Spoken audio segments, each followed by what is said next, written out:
Welcome.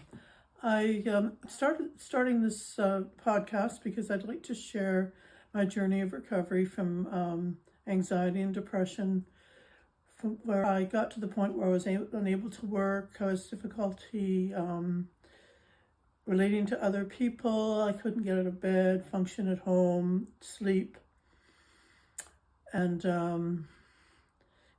life had really become unmanageable at that point. One thing I'd like to stress is that these podcasts are in no way a replacement for help from your mental health professional. We must always reach out to them when we are experiencing any kind of symptoms and mental health issues. Also, I will be using information and language that I learned in the rooms of Recovery Canada and Recovery International. I'd like you to see the disclaimer in the information section about this podcast. So, where to start? Yes, so in 2013, I had gotten to the point where I could no longer force myself to get up out of bed. Going to work was just a chore. My body just felt so heavy and my thoughts wouldn't stop racing. I couldn't sleep. I wasn't functioning. My home was a mess. Some of my relationships with my friends and family were strained. And my life was just unmanageable. So the first thing I did is I did reach out to my mental health professional.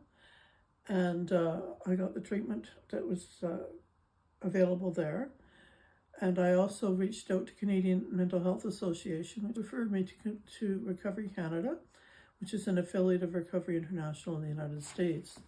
So in those rooms, I heard and we read books and readings from Dr. Abraham Lowe. And just the first night I was there, they were just reading about people's symptoms and how they were having trouble, doing the simplest things. And I realized, I thought I was the only one that was like this. I thought, I just felt I was so down on myself. I didn't realize that other people were suffering the same way. But they also gave me hope because these people had been coming and they were functioning, to some different levels, different stages in the recovery. But I thought, okay, I'm going to try this. So the first thing I did learn was we have what we call spotting tools. They're like little mini cognitive behavioral therapy sentences. And so the first one I did learn was taking things in part acts. And which, basically I made a list and I would, just focus on one thing at a time until I got that thing done. And my daughter actually suggested that I use a timer. So at first I just set it for 5 minutes because that's all I thought I could manage. And so I did something for 5 minutes. And then after a while I thought, well, maybe I can do 10 minutes. And then 15 minutes and so on. And I was living in a house, my children were no longer at home. It was way too big for me. I wanted to downsize. But before I got help, I couldn't, there was just absolutely no way I could have been able to put all those pieces together and get myself up and out and have the house sold and buy something else. But by, attending these meetings and applying the tools, particularly taking things in part acts, and endorsing, and self-endorsement, giving yourself a mental pat on the back for every effort, regardless whether you're successful or not being so hard on yourself, not beating yourself up. Rather than beating myself up, I learned to give myself credit and, excuse myself. I'm human. Not everybody functions perfectly all the time. And so this was in early June. By the end of August, I actually was listing my home for sale. And it was quite a project because the children, when they leave home, they don't always, they left quite a few things behind. I was downsizing. I need to get rid of a lot of my own things. So it was quite a feat. And at that point also, I'd already just returned to work. So I was working all day. I was able to, had the energy, and I was able to go back home, and I worked at night on, I was functioning at a really high level.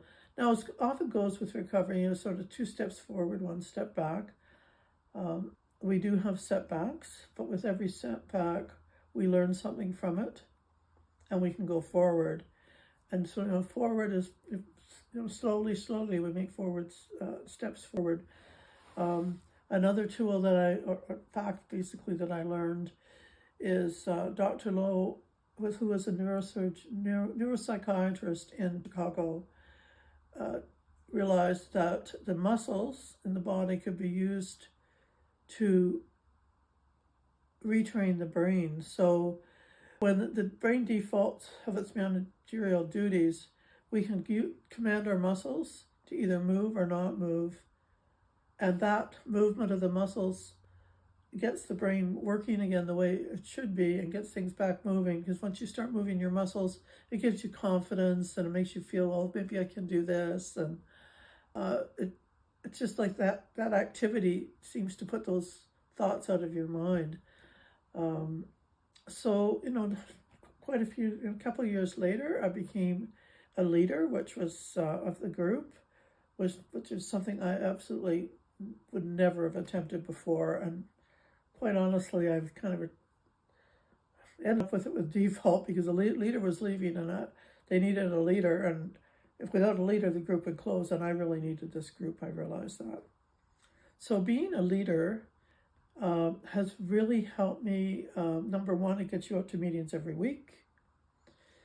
You have to, have to show up, and just by giving to others and sharing the tools and reading the books in the meetings and applying the recovery method, which is the heart of the program. There's 4 steps. The first one is the thing that happened. The second one is where, your feelings, thoughts, impulses, symptoms, physical symptoms. The third step is we determine what was going on with us, whether we were angry. Usually there's anger and fear. And then Dr. Lowe has certain spotting tools to replace the angry and fearful thoughts, positive things to help encourage us, to help us change our way of viewing, and changes our perspective. So and then we self-endorse, as I talked again. You give yourself endorsement for the effort. And then the 4th step is where you compare yourself from where you were before recovery and after recovery. In the beginning, it's kind of hard to do that. But even the difference would be before recovery, I felt defeated. I wouldn't even try. So there's sort of a brief outline of what we do, and what the types of things that I'm going to be talking about in this podcast. I hope to give encouragement and hope that there is hope. There are no hopeless cases. All we do is we just need some help. And just know that you're not alone. These tools can be used by anyone. You don't have to have anxiety or depression. It can be used for people who are just interested in mental fitness, emotional intelligence. So I hope, I've piqued your interest and that you'll check in next time I post something.